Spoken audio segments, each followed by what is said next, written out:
আসসালামু আলাইকুম। প্রিয় দর্শক, অন্য মঞ্চের আলাপ চাইতায় আপনাদের সকলকে আমন্ত্রণ জানাচ্ছি। সুপ্রিয় দর্শক শ্রোতা মণ্ডলী, আপনারা এই মুহূর্তে আমাকে যে যেখান থেকে দেখছেন, পরবর্তীতে যে যেখান থেকে দেখবেন, আপনাদের সকলকে জানাই আমি আমার প্রাণঢালা অভিনন্দন এবং শুভেচ্ছা। আপনারা এতক্ষণ হয়তো হেডলাইন এবং ব্যানার দেখে চিন্তিত হয়ে পড়েছেন যে হঠাৎ করে কিভাবে বললাম যে হাদি হত্যাকারী ফয়সাল পুলিশ হেফাজতে। জি, আপনি যেটা শুনছেন সেটাই সত্য। তার কারণটা কি আমি আপনাদেরকে বলি। ঠিক হাদিকে গুলি করার পরপর 24 ঘন্টাও যায়নি, 6 থেকে 7 ঘন্টার ভেতরে আমেরিকা থেকে জুলকার নাইন সায়ের সে বলে দিল যে হাদি হত্যাকারীরা ইন্ডিয়া পালিয়ে যাচ্ছে, কিন্তু পুলিশ প্রশাসন সেটা ধরতে পারেনি। এবং পরবর্তীতে আপনারা দেখলেন যে হাদির হত্যাকারীদেরকে ফিরিয়ে দেওয়ার দাবিতে আমাদের পররাষ্ট্র উপদেষ্টা ইন্ডিয়ান হাই কমিশনারকে ডেকে অনুরোধ জানিয়েছেন। এরপরে আবার হাদিকে ফিরিয়ে দেওয়ার দাবিতে সারা বাংলাদেশের সমস্ত ইন্ডিয়ান যেই কনসুলেটগুলো ছিল সবগুলোতে আক্রমণও করেছে।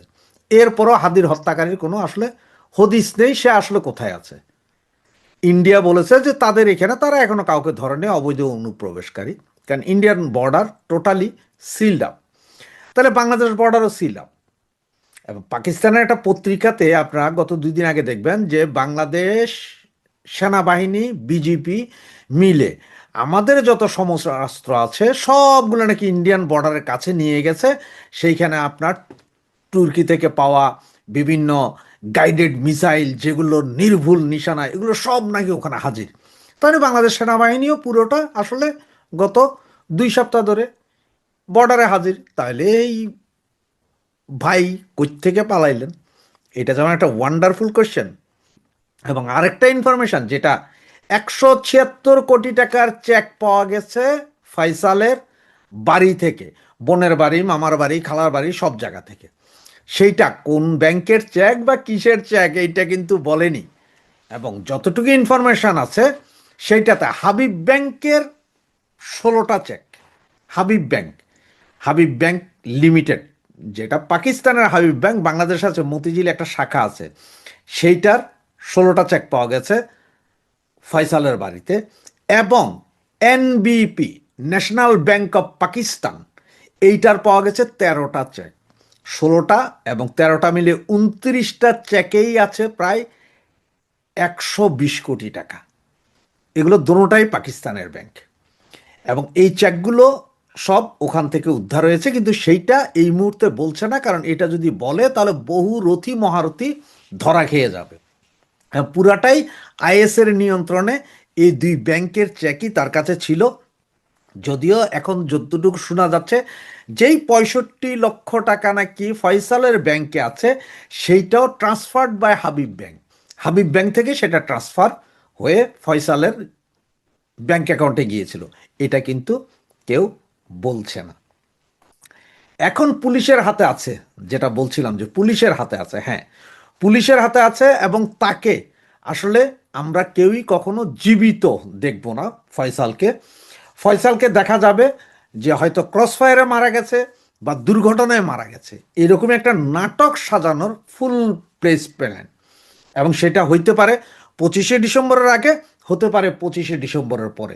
কখন কোথায় কিভাবে হবে সেইটা হয়তো যখন ঘটনাটা ঘটে যাবে তখনই জানা যাবে। তবে ইন্ডিয়ান সেনাপ্রধানের সাথে গত শুক্রবারে বাংলাদেশ সেনাপ্রধানের যখন কথা হয়েছে, তখন ইন্ডিয়ান সেনাপ্রধানও চাপ দিয়েছে যে হাদির হত্যাকারী তোমাদের কাছে আছে, তোমরা যদি প্রকাশ না করে দেয়, পুলিশ ডিজিএফআই যদি প্রকাশ করে না দেয়, তাহলে সেইটা আমরা স্যাটেলাইট ইমেজের মাধ্যমে কোথার থেকে কখন ধরেছ সব বলে দিব। এটাতেই বড় গন্ডগোল। এবং আপনাদেরকে এর আগের 2টা ভিডিওতে আমি বলেছিলাম যে দেখেন, এই যে ওরা 24 ঘন্টার আলটিমেটাম দিল শনিবারে লাশ দাফনের পর, 24 ঘন্টার আলটিমেটাম, এই আলটিমেটামের কিছুই হবে না, কারণ রক্ত ঠান্ডা হয়ে যাবে, এই আলটিমেটামের কিছু হবে না। আজকে আপনারা দেখেন যে আমাদের ইত্তেফাক পত্রিকা সব বিভিন্ন পত্রিকায় আছে যে ওদের রক্ত আসলে ঠান্ডা হয়ে গেছে। এবং হাদির হত্যাকারীরা কোথায় আছে এটা এখনো পুলিশ জানে না বলে পুলিশ নিজেও বলছে, কিন্তু আছে আসলে পুলিশের কাছে। এবং পুলিশ তাকে যে কোনো মুহূর্তে তাকে শুট আউট করে বলবে যে সে পালিয়ে যাচ্ছিল, আমরা ধরতে চেষ্টা করেছি, হয়তো উল্টা আমাদেরকে গুলি করেছে, যার কারণে আমরা গুলি করে দিয়েছি। এরই মধ্যে একজন দুইজন পুলিশ, ওই যে হিন্দি ফিল্মে দেখেন না, যে নিজেরা নিজেদের গুলি করে দেয়, হাতে লাগে বা পেটের কোথাও দিয়ে লাগে, পায়ের কোথাও দিয়ে লাগে, মানে সামান্য একটু ছিঁড়ে যাবে, আহত হবে, এইটাই। কিন্তু ওই বেটার জীবন যাবে। এবং একজন না, হাদির সাথে সে মোটরসাইকেলের যে ড্রাইভার ছিল সেও আছে, দোনোজনেই মারা যাবে। এবং দোনোজনের লাশই আপনারা অপঘাতে মৃত্যুর লাশ পাবেন। আপনারা গতকালকে বিভিন্ন ইউটিউবে দেখেছেন যে হাদির এক বোন বলেছে, সরি হাদির বোন না, ফয়সালের বোন বলেছে, হাদিকে যেভাবে ফয়সাল মেরেছে আমরা চাই ফয়সালও সেভাবে শুট আউটে মারা যাক, গুলি করে মারা হোক, ওরও মাথায় গুলি করে দেওয়া হোক। এগুলো হচ্ছে আবার হাইপ তোলা। আজকে সকালের যে ভিডিওটা পেয়েছিলেন আপনারা, ওই যে আমি বলেছিলাম যে রয়ের, অনেকে আমাকে প্রশ্ন করছেন ভাই পাক্কিয়াদের সাথে রয়ের কি সম্পর্ক।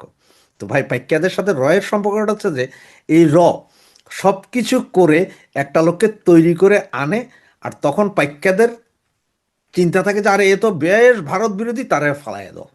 তারে ফালাই দিলে দোষটা যায় পড়বে কোথায়? ভারতের উপরে। এটা হচ্ছে সিস্টেম। র তৈরি করে দিচ্ছে কিন্তু, যারে যারে তৈরি করে দিচ্ছে, এরপরে পাইকারা ফালাচ্ছে।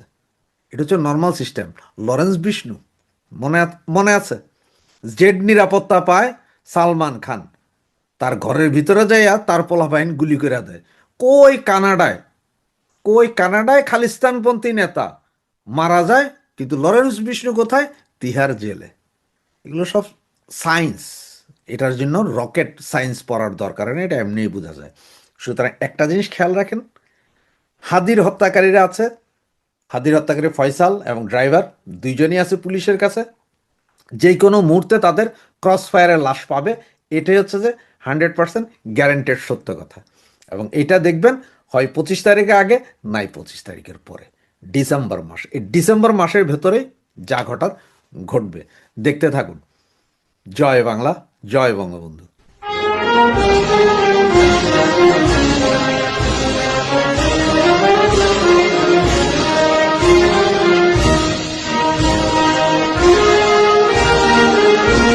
আসসালামু আলাইকুম রহমতুল্লাহি। সম্মানিত দর্শক, সামনে নির্বাচন হবে এই আশায় বড় বড় রাজনৈতিক দলগুলো তারা মানে রীতিমতো বুক বেঁধে অধীর আগ্রহে অপেক্ষা করছেন যে কবে নির্বাচন হবে আর কবে তারা রাষ্ট্র ক্ষমতায় যাবেন, তারা মন্ত্রী হবেন, এমপি হবেন, রাষ্ট্র পরিচালনা করবেন, প্রধানমন্ত্রীর চেয়ারে বসবেন, দেশের বাইরে যাবেন, তারপর বিশেষ ভিআইপি প্রোটোকল পাবেন, রাষ্ট্রের তো শাখা না থেকে মানে তারা যা ইচ্ছা তাই ব্যবহার করতে পারবেন। রাষ্ট্রের যে রিজার্ভ রয়েছে, মানে একটা হলো তো শাখা না, যেখানে অনেক দামি দামি হীরা মণিমুক্তা জহরত জমা করা হয় রাষ্ট্রের, আর একটা হলো রাষ্ট্রীয় কোষাগার, অর্থ ভাণ্ডার, রিজার্ভ। এখান থেকে আপনি ইচ্ছা মতো খরচ করতে পারবেন। আজ আপনি ইটালি যাবেন, এর কারণ হলো ইটালি যেতে আপনার ভালো লাগছে। আজ আপনি সৌদি আরব যাবেন, পাকিস্তান যাবেন, চীন দেশে যাবেন, সঙ্গে সঙ্গে 200, 250, 300 লোক ভর্তি চার্টার প্লেনে করে আপনি চলে যাচ্ছেন। এক গাদা সেই আমির ওমরা নিয়ে যে শান শওকত আমাদের দেশে দেখে আসছি, মানে রাজা হওয়ার পর আমাদের দেশে যে ঘটনাগুলো ঘটান রাজনীতিবিদরা, ঠিক সেই যে একটা মাহেন্দ্রক্ষণ, সেই মাহেন্দ্রক্ষণ এখন অপেক্ষা করছে। তো অতীতে নির্বাচনের আগে যে ধরনের কৃষ্টি ছিল, কালচার ছিল, যে ধরনের ম্যাথমেটিক্স ছিল, অঙ্ক ছিল, হিসাব ছিল, এবার আসলে টোটালটা এলোমেলো হয়ে গেছে। আমরা আজকের দিন পর্যন্ত, অর্থাৎ নির্বাচনের তফসিল ঘোষণা হয়েছে 29শে ডিসেম্বর তারিখে, মনোনয়নপত্র জমা দেওয়ার শেষ দিন। আজকে আমি যেদিন ভিডিও করছি 21 তারিখে, 21শে ডিসেম্বর। তো সে অর্থে আসলে 7-8 দিন সময় আপনার হাতে আছে। তো এই সময়টি পর্যন্ত মানে দেশের কোনো রাজনৈতিক দল, রাজনৈতিক নেতৃবৃন্দ তারা শতভাগ নিশ্চিত হয়ে বলতে পারছেন না যে এই ২৯ তারিখে আসলে শেষ দিবস, এটি পরিবর্তন হবে না। এই দিনের মধ্যেই আপনাকে নির্বাচনে মনোনয়নপত্র দাখিল করতে হবে। নো ওয়ান, হাও না, নাও না। মানে কেউ জোর দিয়ে বলতে পারছেন না যে নির্বাচনের তফসিল পরিবর্তন হবে, হওয়া উচিত। আবার কেউ একথাও জোর দিয়ে বলতে পারছেন না যে ২৯ তারিখের মধ্যেই সবকিছু হওয়া উচিত। এটা মানুষের জীবনের সবচেয়ে বড় সমস্যা। উইলিয়াম শেক্সপিয়ার তার একটি বিখ্যাত নাটকে ইংরেজিতে সেই অমর কথাটি বলে গেছেন, to be or not to be, that is a question. মানে এটি হবে নাকি হবে না, এটি কি সত্য নাকি সত্য না, এটি কি মিথ্যা নাকি মিথ্যা না। এই যে দ্বিধা এবং দ্বন্দ্ব মানুষকে আত্মহত্যা দিকে নিয়ে যায়। মানুষ যখন সিদ্ধান্ত নিতে পারে না তখন সে সবচেয়ে বেশি ক্ষতি করে নিজের। তো সেই বিখ্যাত হ্যামলেট নাটকে আপনারা জানেন যে তাকে মরতে হয়েছিল। আল্লাহ রাব্বুল আলামিন ঠিক এই যে দ্বিধাদ্বন্দ্ব, সত্য মিথ্যা, দুনিয়াতে এই থেকে বাঁচার জন্য যাকে বলা হয় আল্লাহ রাব্বুল আলামিন যে ঐশী জ্ঞান বা হিকমার কথা বলেছেন, সেটা হলো হিদায়াত। যখন আপনার হিদায়াত না থাকে, হিদায়াত মানে সঠিক পথ, ভালো মন্দ বোঝার ক্ষমতা এবং স্বচ্ছতা, দিনের আলোর মতো একেবারে স্বচ্ছ, এটা যখন আল্লাহর পক্ষ থেকে নিয়ামতটি না আসে, তখন একটি দেশ, একটি জাতি, একটি সমাজ, একটি পরিবার ঠিক আত্মহত্যার দিকে তারা এগুতে থাকে। এই জন্য দুনিয়াতে আল্লাহ রাব্বুল আলামিনের যত নিয়ামত রয়েছে, সেই নিয়ামতের মধ্যে মানে সফটওয়্যার সংক্রান্ত নিয়ামত, সেটা হলো হিদায়াত, সুন্দরভাবে চিন্তা করার, ভালো মন্দ বোঝার, সত্য মিথ্যার পার্থক্য অনুধাবন করার এই যে ক্ষমতা, এই ক্ষমতার কথা বলা হয়েছে। আবার এই যে ভালো মন্দর মধ্যে যখন মানুষ থাকে তখন তার জীবনে কতটা কষ্ট হতে পারে, এটাও আল্লাহ রাব্বুল আলামিন মৃত্যুর পরে একটি বিশেষ অবস্থার কথা বলেছেন। মানে একটা গ্রুপ আছে যারা জান্নাতে চলে যাবেন সরাসরি, সেটেল, আর একটি গ্রুপ জাহান্নামে চলে যাবে, আর কিছু মানুষের সিদ্ধান্ত ঝুলে থাকবে, তারা থাকবেন বেহেশত এবং দোজখের মাঝামাঝি। এই মানুষগুলোর যে কষ্ট, অবর্ণনীয় কষ্ট, সেই কষ্ট মানে জাহান্নামে যারা আছে তাদের চেয়ে বেশি হয়ে যাবে। কিংবা জান্নাতে যাওয়ার যে সুখ স্বাচ্ছন্দ্য, যে লোভ, কামনা, বাসনা, এই সব কিছু দ্বারা তারা যেভাবে তাড়িত হবে যে ওখানে গেলেই আমি একটা সেকেন্ড পরে, ওখানে গেলেই আমি বেঁচে যাই। আবার আতঙ্ক যে আমি জাহান্নামের মধ্যে পড়ছি, তার সাথে মানে জাহান্নামের মধ্যে আমাকে ফেলে দেওয়া হবে, এই আতঙ্কের কারণে ওই লোকগুলো আনসেটেলড অবস্থা, to be or not to be, তারা সবচেয়ে কষ্টের মধ্যে থাকবেন। এটা পবিত্র কালামে পাকের, কালামে রব্বানির কথা। তো সেই অর্থে এখনকার যে রাজনীতি, সেই রাজনীতিতে এই বাংলায় কেউ বলতে পারছে না যে আমরাই জয়লাভ করব, আমরাই প্রধানমন্ত্রী হব, আমরাই রাষ্ট্র ক্ষমতা পরিচালনা করব। কিন্তু সবাই চাচ্ছে অ্যাট লিস্ট 5টি পক্ষ এখানে ক্ষমতা নিয়ে টানাটানি করছে। প্রথম পক্ষ হলো অদৃশ্য তৃতীয় শক্তি, তারা কলকাঠি নাড়ছে, একটার সঙ্গে আর একটা ঝামেলা বাঁধিয়ে দিচ্ছে। দ্বিতীয় যে পক্ষ, সেই পক্ষ হলো বিএনপি। তৃতীয় যে পক্ষ, সেই পক্ষ হলো জামাত এবং অন্যান্য ইসলামী সংগঠন। চতুর্থ পক্ষ, সেটা হলো আওয়ামী লীগ। তারা এখনো স্বপ্ন দেখে যে তারা ফিরে আসবে। এর বাইরে আরেকটি পক্ষ,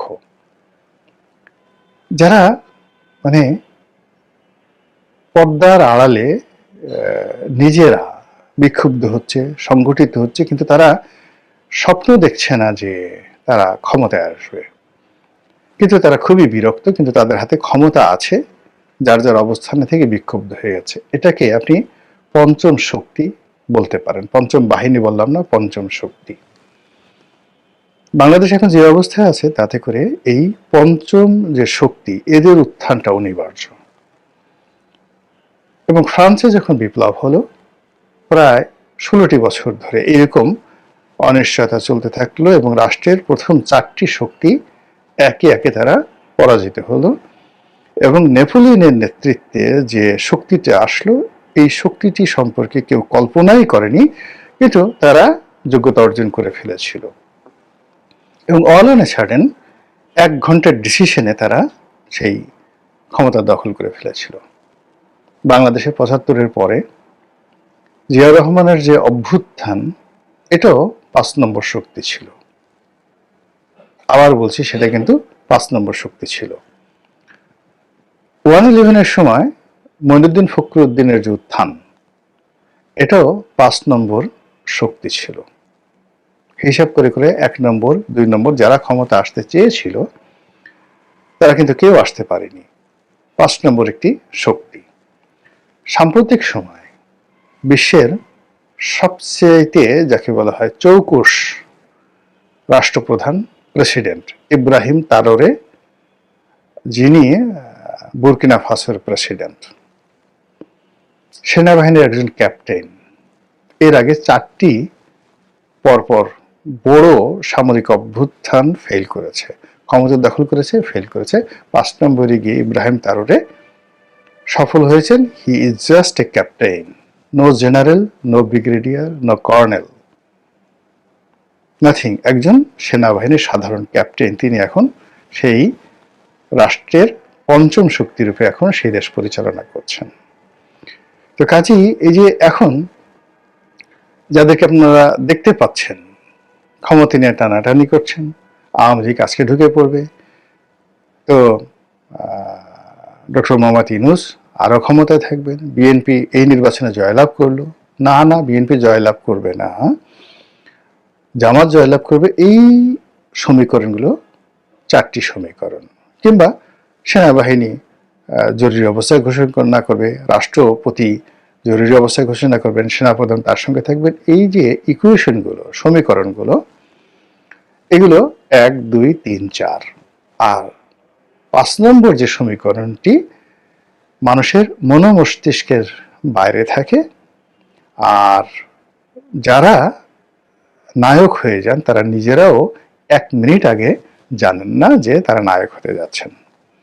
আমাদের যে জুলাই আগস্ট বিপ্লবটা হলো, সেই জুলাই আগস্ট বিপ্লবে যারা নেতৃত্ব দিলেন তারাও কিন্তু 5 নম্বর শক্তি। মানে ওই মুহূর্তে আপনি যদি আগস্ট মাসের 4 তারিখ পর্যন্ত ধরেন, তাহলে আপনার কি ছিল? শেখ হাসিনা একটা শক্তি, রাজনৈতিক দলগুলো মিলে তারা একটা যাকে বলা হয় জাতীয় সরকার করবে, এটি একটি শক্তি। 4 তারিখ পর্যন্ত আমরা এগুলো নিয়ে আলাপ আলোচনা, এমনকি 5 তারিখও নিয়ে আমরা সেটা আলাপ আলোচনা করেছি। তারপর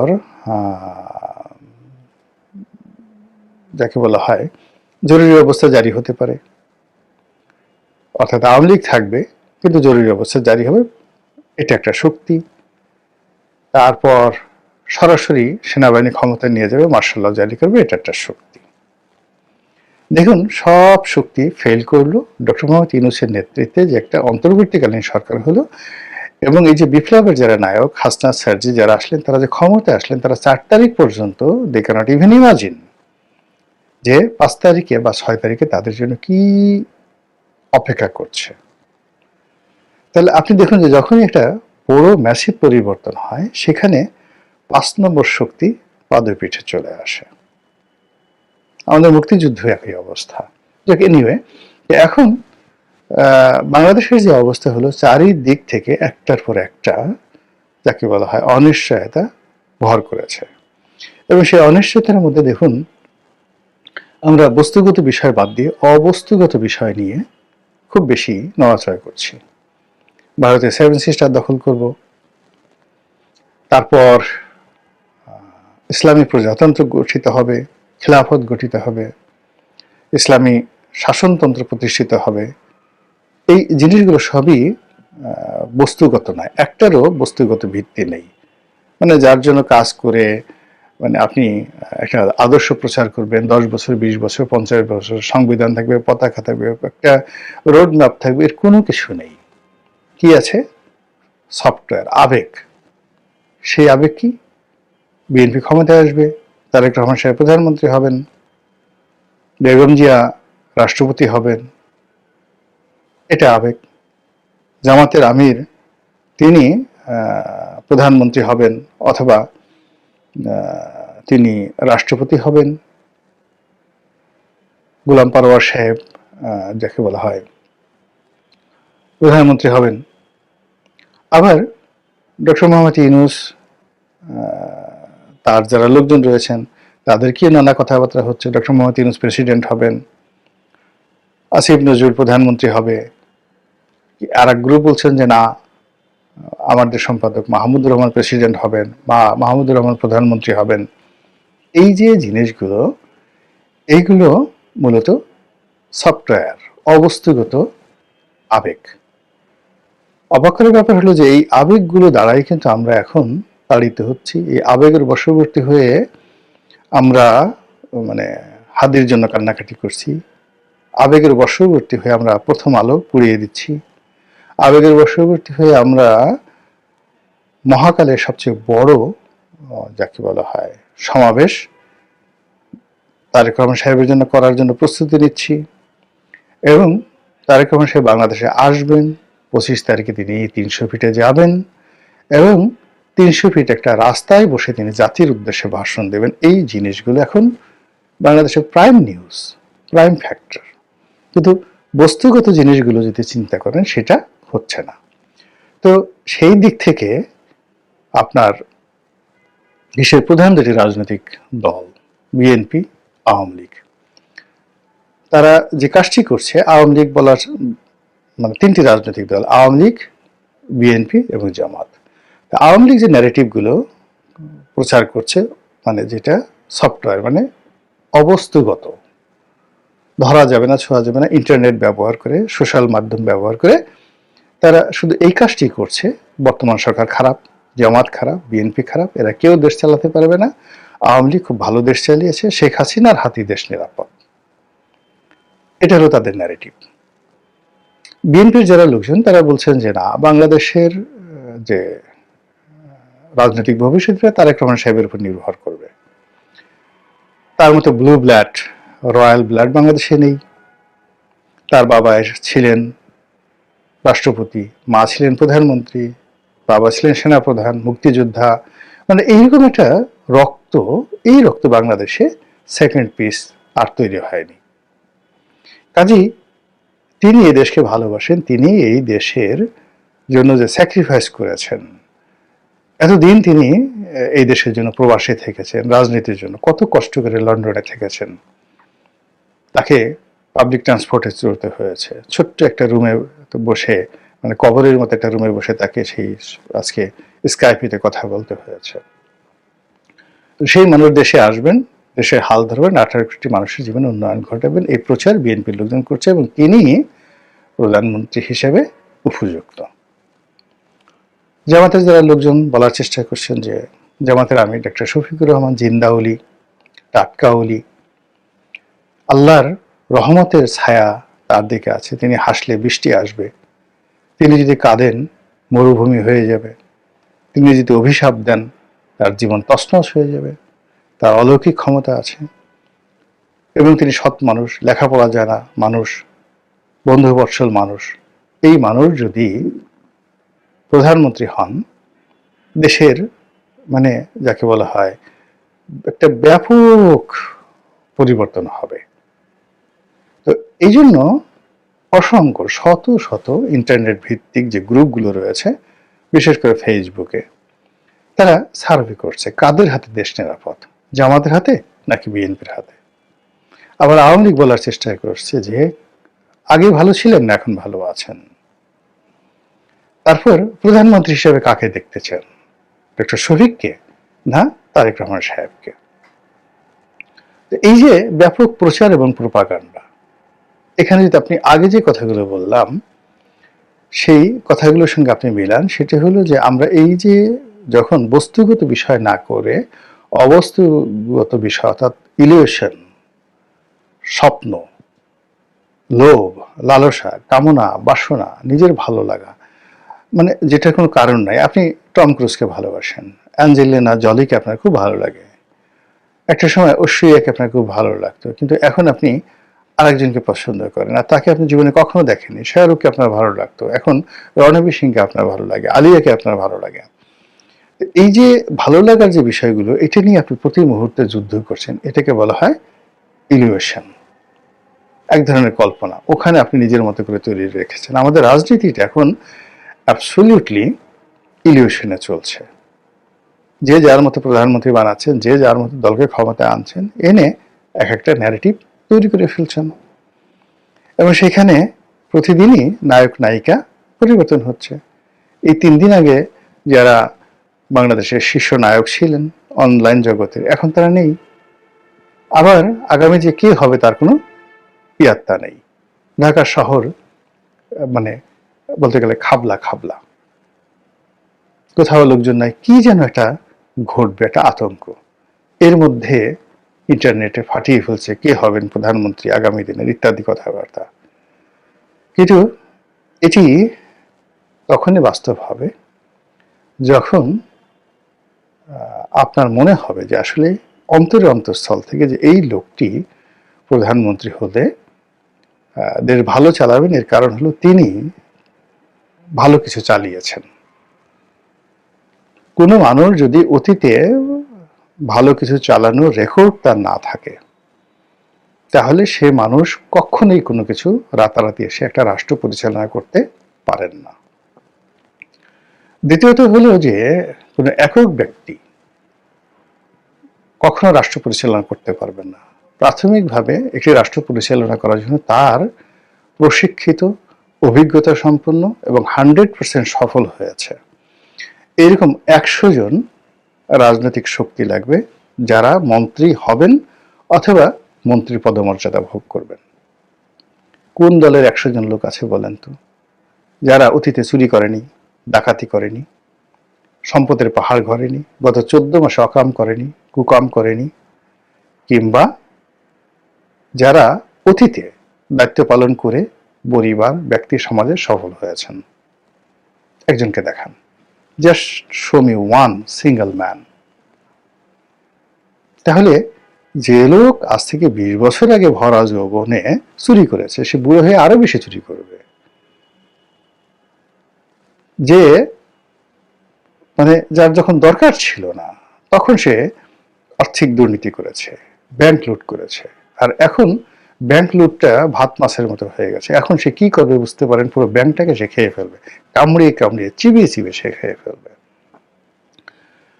দ্বিতীয় যে স্তরটি, সেটা হলো এই 100 জন লোকের পরে অন্তত 10,000 অ্যাক্টিভ রাজনৈতিক কর্মী লাগবে, যারা ইউনিয়ন পরিষদের চেয়ারম্যান হবেন, উপজেলা চেয়ারম্যান হবেন, পৌরসভার মেয়র হবেন, সিটি কর্পোরেশনের মেয়র হবেন, কাউন্সিলর হবেন, বিভিন্ন রাজনৈতিক পোর্টফোলিওতে তারা বসবেন। এরকম 10,000 লোক লাগবে।